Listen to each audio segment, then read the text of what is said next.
രാക്കനവിലെ നിലാകവിതയോ നീ, ഈ പകലിലെ പോക്കുവെയിലോ നീ, പിടഞ്ഞുണരും കനൽമിഴിയോ പതഞ്ഞുയരും കടൽ തിരയോ.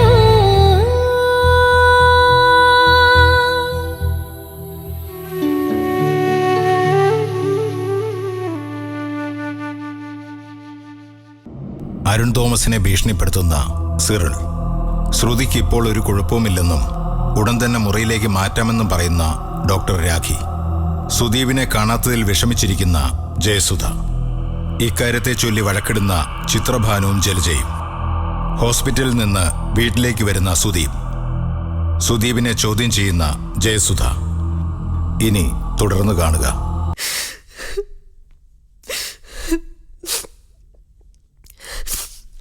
വേണ്ട, തൊടണ്ട എന്നെ. എന്തിനാ തൊടുന്നത്? സോറി, ഞാനൊന്ന് പറയട്ടെ. ഒക്കെ ഞാൻ മനസ്സിലാക്കി.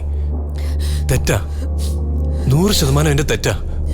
ലോകത്തിൽ ഒരു പെണ്ണും സഹിക്കില്ല. എന്നിട്ടാണ് ഇങ്ങനെയൊക്കെ ചെയ്തത്? ഞാൻ പിന്നെ എന്ത് ചെയ്യണമായിരുന്നു? ഞാൻ അവളെ ജസ്റ്റ് ഹോസ്പിറ്റലാക്കിയിട്ട് വരാന്ന് വിചാരിച്ചു. അവൾക്ക് ക്രിട്ടിക്കലായിരുന്നു. രവിയേട്ടനെങ്കിലും ഉണ്ടായിരുന്നെങ്കിൽ ഞാനിങ്ങ് വന്നേനെ. ആരുമില്ലോ ഒന്ന് നിർത്തിട്ട് വരാൻ പോലും. സബിതേച്ചുണ്ടായിരുന്നല്ലോ അവിടെ. ആ പാവത്തിന്റെ ഓട്ടം കണ്ട സങ്കടം തോന്നും. നീ ഒന്ന് ആലോചിച്ച് നോക്ക്. ഒരു കുഞ്ഞിന് വേണ്ടിയല്ലേ അവർ നെട്ടോട്ട് ഓടുന്നേ. നാളെ ആർക്ക് എന്ത് എങ്ങനെയാന്ന് ആർക്കറിയാം? നമ്മുടെ ഗതി എന്താന്ന് ആർക്കറിയാം? കൺമുന്നിൽ കാണുന്ന ആപത്തിന് ഒരു കൈസഹായം, അത്രേ ഞാൻ കരുതിയുള്ളൂ. അതിന്റെ ഗുണം തനിക്കാ കിട്ടുന്നത്. എനിക്കിഷ്ടമല്ല സുദീപേട്ട അവളുടെ കാര്യത്തിന് വേണ്ടി ഓടുന്നത്. എനിക്ക് ഒട്ടും ഇഷ്ടമല്ല. ഇതാ നിന്റെ കുഴപ്പം, ഇതാ നിന്റെ കുഴപ്പം. അവളെ നമ്മൾ നോക്കണ്ട. അവൾ ആരാ നമുക്ക്? ആരാ? പക്ഷെ അവളുടെ വയറ്റിൽ കിടക്കുന്ന കുഞ്ഞിനെ നമുക്ക് തള്ളിക്കളയാൻ പറ്റുമോ? ഇടുങ്ങി മനസ്സുകൊണ്ടാണ് നീ ജീവിക്കുന്നത്. ഇവിടെ വളരേണ്ട കുഞ്ഞല്ലേ അത്? ഇതൊന്നും നിനക്ക് അറിയാത്തല്ലോ. നീ ഒരു പെണ്ണാണോടി? അല്പമെങ്കിലും മനസാക്ഷി വേണം. എന്റെ മനസ്സ് നിന്റെ കൂടെയാ. ഇങ്ങോട്ടേക്ക് എത്താൻ ഞാനും കൊതിച്ചു. ആദ്യം എന്നെ ഒന്ന് മനസ്സിലാക്ക, മുഴുവനായിട്ട് എന്റെ വിഷമം മനസ്സിലാക്ക്. എത്ര പറഞ്ഞാലും മനസ്സിലാവില്ല നിനക്ക്.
ഇതൊന്ന് വായിച്ച്. സുദീപേട്ട എണീക്ക്. ഇതൊന്ന് വായിച്ചേ. എന്തിനാ? ഞാനൊന്ന് കേക്കട്ടെ. ഇതൊന്ന് വായിച്ചേ. ഇതൊന്ന് വായിച്ചേ, കേക്കട്ടെ. പിന്നെ വലിയ സന്തോഷമുള്ള കാര്യല്ലേ രാത്രി സാക്സഫോൺ വായിക്കാനായിട്ട്. വേറെ പണിയില്ല. സുദീപേട്ട, ശരിക്കുവേ ഈ രാത്രിയിൽ ഇത് വായിപ്പിക്കണോന്നൊക്കെ ഞാൻ നേരത്തെ പ്ലാൻ ചെയ്തതാ. പാതി രാത്രിയിലെ ഈ വീട്ടിലെല്ലാവരും ഉറങ്ങിക്കഴിയുമ്പോ ഇതിങ്ങനെ നിറഞ്ഞു നിൽക്കണം. എല്ലാ പ്ലാനും ഉണ്ടായിരുന്നു, ഒക്കെ നശിപ്പിച്ചു കളഞ്ഞില്ലേ. ഇനിയിപ്പോ നമുക്ക് വഴക്കൊന്നും വേണ്ട. പിന്നെ ഇണക്കുള്ളിടത്തല്ലേ പിണക്കമുള്ളൂ. സാധാരണ ഭാര്യയും ഭർത്താവും തമ്മിലൊക്കെ പിണങ്ങി ഇണങ്ങണമെങ്കിൽ എത്ര നാളെടുക്കും. പക്ഷെ നമ്മൾ അങ്ങനെയല്ലല്ലോ. ഇണക്കവും പിണക്കവും ഒക്കെ തുടങ്ങിയിട്ട് എത്ര കാലമായി. ദേ നോക്ക്, ഇപ്പൊ തന്നെ ആദ്യ രാത്രി തന്നെ അടി തുടങ്ങി. ഇതൊക്കെ ദീർഘമാംഗല്യത്തിന്റെ ലക്ഷണങ്ങളാ. സുദീപേട്ട, ഇങ്ങോട്ട് നോക്ക്. എന്റെ തലയെ കൈവച്ച് സത്യം ചെയ്യോ? ഇനി എന്നെ സങ്കടപ്പെടുത്തില്ലെന്ന് ചെയ്യോ? സത്യം ചെയ്യൂ സുദീപേട്ട.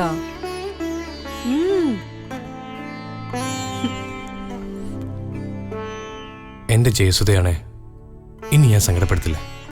സത്യം പോരെ? ഒന്നുകൂടെ ഉണ്ട്. ശ്രുതിയുടെ ഒരു കാര്യത്തിനും ഇനി പോവില്ല, ഇടപെടില്ല എന്നുകൂടെ സത്യം ചെയ്യണം. എന്റെ തലയെ തൊട്ട് സത്യം ചെയ്യണം. അവളുടെ ഒരു കാര്യത്തിനും പോണ്ട. പറ, സത്യം ചെയ്യൂ സുദീപേട്ട. ഒരു കാര്യത്തിനും പോണ്ട. അവളുടെ ഒരു കാര്യത്തിനും പോവില്ല. ഇനി ഇത് രണ്ടും തെറ്റിച്ചാലേ എന്റെ തല പൊട്ടിത്തെറിക്കും. ഇനി ഇത് വായിക്ക് സുദീപേട്ട.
വേണ്ട, എണീക്കണ്ട. ഇത് ഞാനാടോ.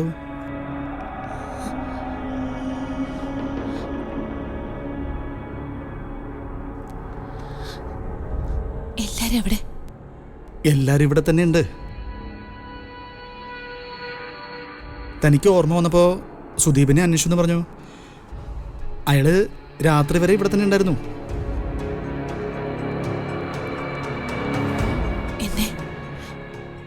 ആരെവിടെ കൊണ്ടാക്കിയത്? സുദീപ് ഉണ്ടായിരുന്നു, സബിതേച്ചി ഉണ്ടായിരുന്നു, പിന്നെ എല്ലാവരും ഉണ്ടായിരുന്നു. തൻ്റെ കാര്യമല്ലടോ, എല്ലാവരും ഉണ്ടാവാണ്ടിരിക്കുമോ? ഇപ്പം എങ്ങനെയുണ്ട്? വേദന ഉണ്ടാ?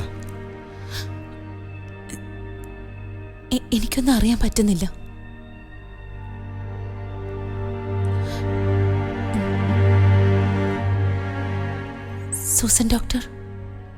സൂസൻ ഡോക്ടർ വന്ന് കണ്ടിട്ട് പോയതേ ഉള്ളൂ. ഡോക്ടർ രാഖി ഏൽപ്പിച്ചിട്ടാ പോയേ. ഡോക്ടർ എന്തെങ്കിലും പറഞ്ഞോ? താൻ പേടിക്കുന്ന പോലൊന്നും ഇല്ലട്ടാ, എല്ലാം നോർമലാണെന്നാ ഡോക്ടർ പറഞ്ഞേ. തനിക്കും തൻ്റെ കുഞ്ഞിനും ഒരു കുഴപ്പം വരില്ല. എടോ, ഒരു വീഴ്ച പറ്റിയ താങ്ങാൻ കർത്താവില്ലടോ.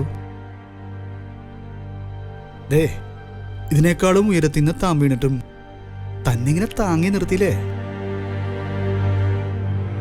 ഇയാളിനി അങ്ങനൊന്നും വീടില്ല, എനിക്ക് ഉറപ്പുണ്ട്. ആ, ഡോക്ടർ വന്നുട്ടാ. Good morning doctor. Morning. Shruti എങ്ങനെയുണ്ട്? ക്ഷീണമുണ്ട് ഡോക്ടർ. അത് സെഡേഷന്റെയാ, അതൊക്കെ അങ്ങ് മാറിക്കോളും. പിന്നെ എപ്പോഴും ടെൻഷൻ ഫ്രീ ആയിരിക്കണം കേട്ടോ.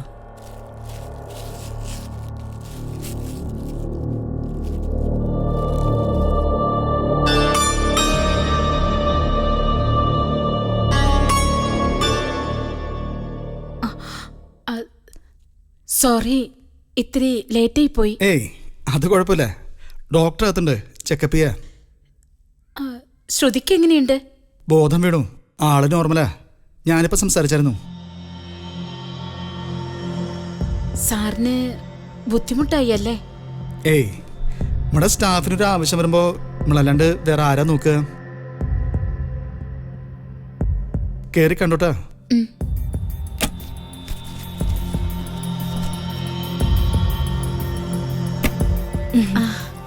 ശ്രുതിക്ക് പോയി എങ്ങനെയുണ്ട്? ശ്രുതിയുടെ റിസൾട്ടൊക്കെ പോസിറ്റീവാ. ഇപ്പൊ നോർമലാ. തൽക്കാലം റൂമിലോട്ട് മാറ്റാം. ഇപ്പോഴുള്ള മെഡിസിന്റെ കോഴ്സ് കംപ്ലീറ്റ് ആവട്ടെ.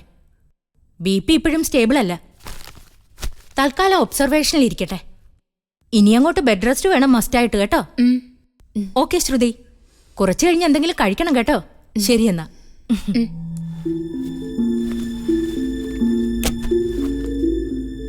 ശ്രുതി ഓക്കെ ഇല്ലേ?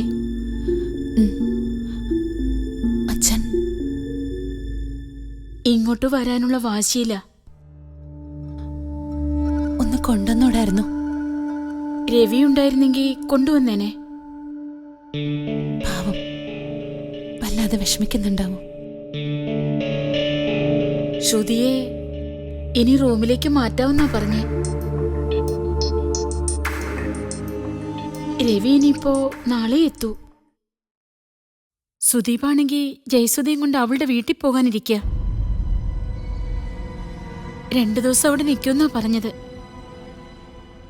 എനിക്കാണേ കോളേജിൽ പോകാതിരിക്കാനും പറ്റില്ല. സൂസൻ ഡോക്ടർ വിളിച്ചപ്പോ റൂമിലേക്ക് മാറ്റാമെന്നാ പറഞ്ഞത്. കോളേജിൽ അറ്റൻഡൻസ് വെച്ചിട്ട് ഞാൻ ഉടനെ എത്തിക്കോളാം.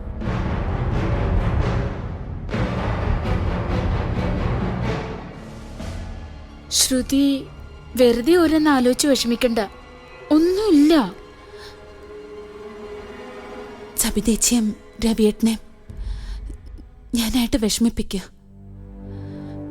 ഇപ്പൊ എനിക്കൊരു പ്രാർത്ഥനയുള്ളൂ, നിങ്ങൾക്ക് തന്ന വാക്ക് എന്റെ കുഞ്ഞിന് ഒരു ദോഷവും ഇല്ലാതെ നിങ്ങളെ ഏൽപ്പിച്ച് പോവാൻ കഴിയണം. അതിനുള്ള ആരോഗ്യം ദൈവം എനിക്ക് തന്നാ മതി. ഒന്നുമില്ല ശ്രുതി. ഡോക്ടർ പറഞ്ഞു ഒരു കുഴപ്പമില്ലെന്ന്. ബെഡ് റെസ്റ്റ് മാത്രം മതി. ഇനിയുള്ള ദിവസങ്ങൾ നമ്മൾ നന്നായി സൂക്ഷിച്ചാൽ മതിയെന്ന്.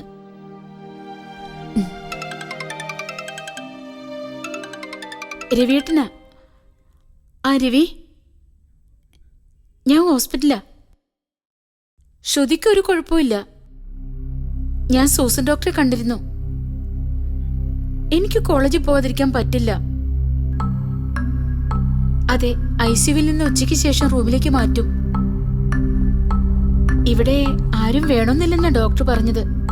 ആരും കൂടെ നിൽക്കണ്ടെന്നും പറഞ്ഞു. ആ, സുദീപും ജയസുദിയും അവളുടെ വീട്ടിൽ പോകാൻ നിൽക്കുക.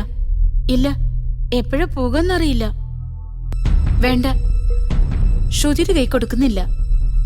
ശരി, ഞാൻ വെക്കുക. ആ, മംഗലാപുരത്തുനിന്നാ ഇന്ന് രാത്രി എത്തൂന്ന്. എന്നാ സബിതേച്ചി പോയിക്കോ. ശരി. സബിതേച്ചി,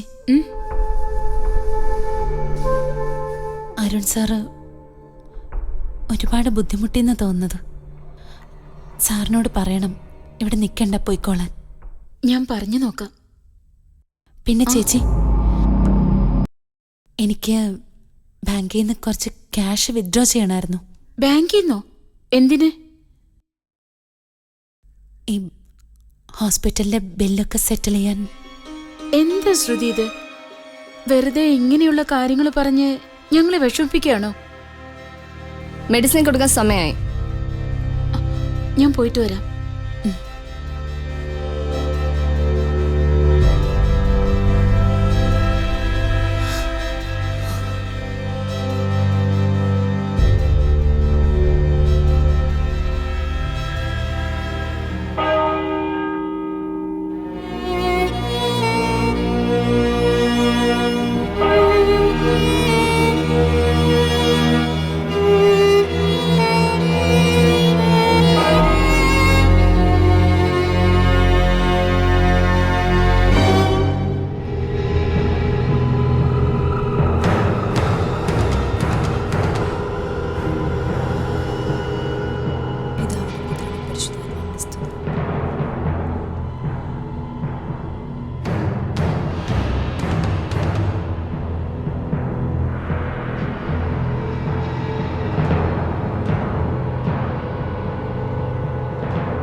അമ്മച്ചി,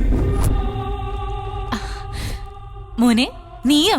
എനിക്കറിയാം അമ്മച്ചി ഇന്നിവിടെ കാണുമെന്ന്. അപ്പച്ചൻ്റെ കുഴിമാടത്തിൽ തിരികെത്തിക്കാൻ അമ്മച്ചി ഇവിടെ വരുമെന്ന് എനിക്കറിയായിരുന്നു. നീയെങ്കിലും എന്നെ ഓർത്തല്ലോ. അമ്മച്ചി, അമ്മച്ചി ഒറ്റയ്ക്കാക്കിയിട്ട് അപ്പച്ചൻ പോയിട്ട് ഇപ്പോൾ 12 വർഷമായല്ലേ?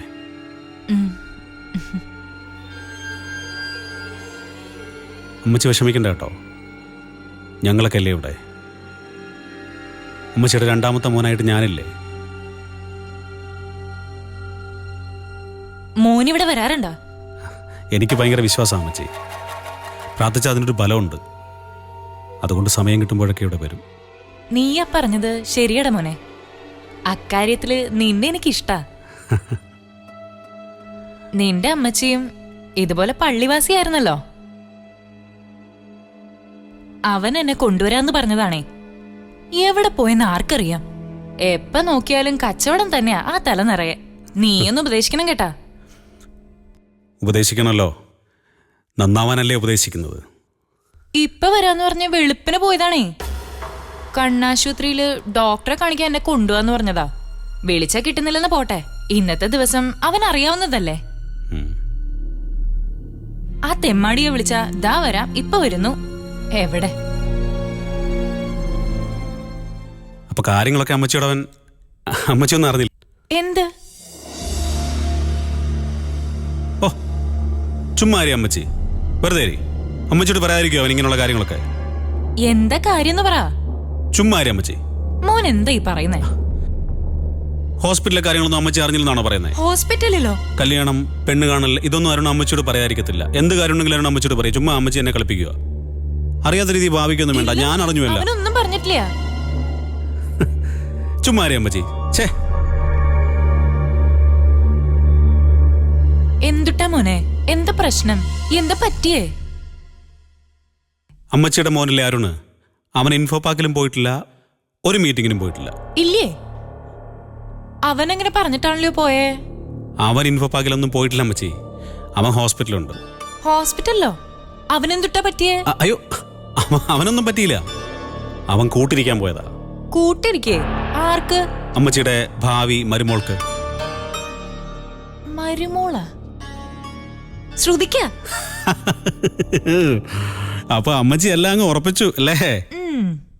അവക്കെന്തുട്ടാ പറ്റിയേ? അവക്ക് സുഖമില്ല അമ്മച്ചി, ഹോസ്പിറ്റലിൽ അഡ്മിറ്റ് ചെയ്തിരിക്കുക. നീ എന്തീ പറയണേ? സത്യ? ആ, ഞാനെന്തിനാ അല്ലാതെ കള്ളം പറയുന്നേ? കൊരട്ടിപ്പള്ളി മാതാവാണ് സത്യം. ഈ മുറ്റത്ത് നിന്ന് ഞാൻ കള്ളം പറയണ്ട അമ്മച്ചിയെ. ഞാൻ എൻ്റെ ഒരു ഫ്രണ്ടിനെ കാണാൻ വേണ്ടി സെന്റ് ജോസഫ് ഹോസ്പിറ്റലിൽ പോയായിരുന്നു. അപ്പൊ ദാ അവിടെ നിൽക്കുന്നു അമ്മച്ചിയുടെ മോൻ അരുൺ. ആ കള്ളനൊന്നും പറഞ്ഞില്ലേട്ടാ. എന്താ അവക്ക് അസുഖം? എങ്ങനെയുണ്ട് ഇപ്പോ? മരുമോൾക്കോ? അമ്മച്ചിയുടെ മുഖം കണ്ടാലേ മോന്റെ കല്യാണം കഴിഞ്ഞ് മരുമോളെ കണ്ട പോലെ ഉണ്ടല്ലോ. ഒന്ന് പോടാ അവിടുന്ന്. അവന്റെ ഓഫീസിലെ സ്റ്റാഫല്ലേ, അതൊക്കെ എനിക്കറിയാട്ടാ. അവക്കെന്താ അസുഖം? അതിപ്പം എങ്ങനെയാ അമ്മച്ചി ചോദിക്കുന്നേ? പെൺകുട്ടികളുടെ കാര്യമല്ലേ, നമുക്കങ്ങനെ കിള്ളി കിള്ളി ചോദിക്കാൻ പറ്റുമോ? അവളുടെ അപ്പച്ചനും അമ്മച്ചിയൊക്കെ വന്നിട്ടുണ്ടോ? ഓ, അതൊന്നും ഉണ്ടാവില്ല. അങ്ങനെയാണെങ്കിൽ അരുണ് പിന്നെ അവിടെ നിൽക്കണ്ടല്ലോ. എന്നാലും അവൻ എന്നോടൊരു വാക്ക് പറഞ്ഞില്ലേട്ടാ. ആ, അതാ അമ്മച്ചി കാര്യം. അമ്മച്ചി വന്നേ, ഒരു കാര്യം പറയട്ടെ. തൊലി വെള്ളത്തൊരു പെണ്ണിനെ കണ്ടപ്പം അവൻ അമ്മച്ചിയെ മറന്നു. ഇല്ലേ, ഒരു വാക്ക് പറഞ്ഞിട്ടായിരുന്നു അമ്മച്ചിയോട്. നീ എന്നെ കുത്തിയിളക്കൊന്നും വേണ്ടാട്ടാ. എന്റെ മോനെ എനിക്കറിയാം. അവക്കാണെങ്കി ആരും ഇല്ലല്ലോ ഇവിടെ, അതുകൊണ്ടായിരിക്കും അവൻ പോയത്. അത് കറക്റ്റാ. നല്ല കിളി പോലത്തെ കൊച്ചാമ്മച്ചി. അപ്പൊ നിനക്കറിയാമോ? ഞാൻ എന്റെ വില്ല പ്രോജക്റ്റ് അരുണിനെ കൊണ്ട് ചെയ്യിക്കാന്ന് കരുതി അവന്റെ ഓഫീസിൽ പോയായിരുന്നേ. 2 കാശ് കിട്ടുന്നെങ്കിൽ നമ്മുടെ കുടുംബത്തിലുള്ളവർ കിട്ടിക്കോട്ടെ എന്ന് കരുതി അവിടെ വെച്ച് ഞാൻ അവളെ കണ്ടു. നല്ല മിടുക്കി കൊച്ചാ, അവന് ചേരുന്നേ. അപ്പൊ നീ കണ്ടായിരുന്നോ? ആ, ഞാൻ സംസാരിച്ചു. എന്നാ പിന്നെ നിങ്ങൾക്കൊക്കെ ചേർന്ന് അവനങ്ങ് കെട്ടിച്ചുവിടായിരുന്നോ? അതൊക്കെ ഞാൻ ഏറ്റമ്മച്ചി. ഇനിയിപ്പോൾ അങ്ങനെ വിട്ടാൽ പറ്റില്ലല്ലോ. ഇനിയിപ്പോൾ നാട്ടുകാരും ആൾക്കാരും ഒക്കെ കേട്ട് ആകെ നാറ്റക്കേസാവില്ലേ. അതിനുമുമ്പ് നമുക്ക് കാര്യങ്ങളങ്ങ് തീരുമാനിക്കണം. നമ്മുടെ സെന്റ് ജോസഫ് ഹോസ്പിറ്റൽ അല്ലേ കടവന്ത്രയിലെ? ആ, ഞാനൊന്ന് അങ്ങോട്ട് ചെല്ലട്ടെ. ഏയ് വേണ്ട വേണ്ട, അതൊന്നും വേണ്ട. അവനിതുവരെ അമ്മച്ചിയോടൊന്നും പറഞ്ഞില്ലല്ലോ. ഇനിയിപ്പോൾ ഞാൻ പറഞ്ഞറിഞ്ഞിട്ടാണ് അമ്മച്ചി ഇന്ന് രാത്രി തന്നെ അങ്ങോട്ട് പോയെന്നുള്ള കാര്യമൊക്കെ അവൻ അറിഞ്ഞു കഴിഞ്ഞാൽ അതൊന്നും ശരിയാവില്ല. അതിനെന്തുട്ടാ, ഞാനല്ലേ അവിടെ നിന്ന് അവളുടെ കാര്യങ്ങളൊക്കെ നോക്കണ്ടേ? പെങ്കൊച്ചല്ലേ, എല്ലാ കാര്യങ്ങളും അവന് നോക്കാൻ പറ്റുമോ? അല്ല, അതൊക്കെ ശരിയാ അമ്മച്ചി. എന്നാലും പോകണ്ട. ഞാനവിടെ ചെന്ന് കാര്യങ്ങളൊക്കെ ഒന്ന് നോക്കി കണ്ടിട്ട് അമ്മച്ചിയെ വിളിക്കാം. അതല്ലേ നല്ലത്. രാവിലെ അമ്മച്ചി പോയാൽ മതി. ഞാനൊന്ന് വിളിച്ചു നോക്കട്ടെ അവനെ. അയ്യോ വേണ്ട വേണ്ട, ഇപ്പൊ വിളിക്കുക പോലും വേണ്ട. ഞാൻ പറഞ്ഞിട്ട് വിളിച്ചാൽ മതി. മതിയോ? ആ അമ്മച്ചി, അപ്പൊ ഈ കല്യാണം ഉറപ്പിക്കട്ടെ. പിന്നല്ലാണ്ട്. നീ ഒരു കാര്യം ചെയ്യും, അവളുടെ ആൾക്കാരുടെ നമ്പറൊക്കെ ഒന്ന് വാങ്ങി വെക്കും. ആരും നാട്ടിലില്ല, എല്ലാരും അങ്ങ് പുറത്താ.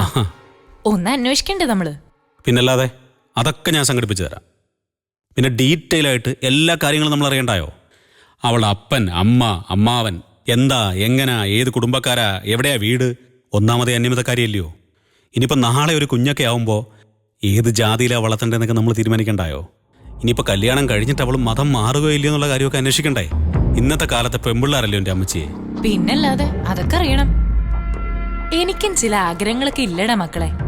പേരക്കുട്ടിയുടെ മാമോദിസ മുക്കല്, ആദ്യ കുർബാന സ്വീകരിക്കല് ഒക്കെ ഒരു ചടങ്ങല്ലേന്ന്. അമ്മച്ചി നിക്കണ്ടേ അതിന്റെ മുമ്പ്? ആ അമ്മച്ചി നിൽക്കണം. അതൊക്കെ നമ്മുടെ കുടുംബ ഗൗരവം അനുസരിച്ച് നടത്തേണ്ട കാര്യങ്ങളല്ലേ അമ്മച്ചിയെ. അമ്മച്ചി ധൈര്യമായിട്ടിരുന്നു. ഞാൻ ഏറ്റു, ഈ ഡെന്നിസ് ഏറ്റു. ഒക്കെ ഞാൻ നിന്നെ ഏൽപ്പിക്കാട്ടാ. നീ തന്നെ നിന്ന് ഇതൊക്കെ ഒന്ന് നടത്തി തരണാട്ടാ. അപ്പോ എല്ലാം എന്നെ അങ്ങോട്ട് ഏൽപ്പിച്ചു. എന്റെ പൊന്നമ്മച്ചി, അമ്മച്ചിയുടെ ഒരു കാര്യം. അപ്പൊ ഞാനേ നാളെ ഹോസ്പിറ്റലിൽ എത്തിയിട്ട് വിളിക്കാം. അമ്മച്ചി അങ്ങോട്ട് എത്തിയേക്കണം. നാളെ നമുക്ക് അവനെ കയ്യോടെ പിടിക്കണം. അമ്മച്ചി അത്തൂരൊന്നും മിണ്ടിയാക്കല്ലേ. അവൻ വിളിച്ചാലും ഇൻഫോ പാക്ക്. ഓക്കെ? ഓക്കെ. വാ. എടാ ജോസേ, വണ്ടി എടുക്ക്.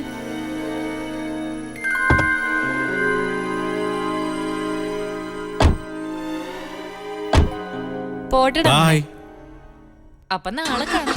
നാളെ വണ്ടി വിട്ടോടാ.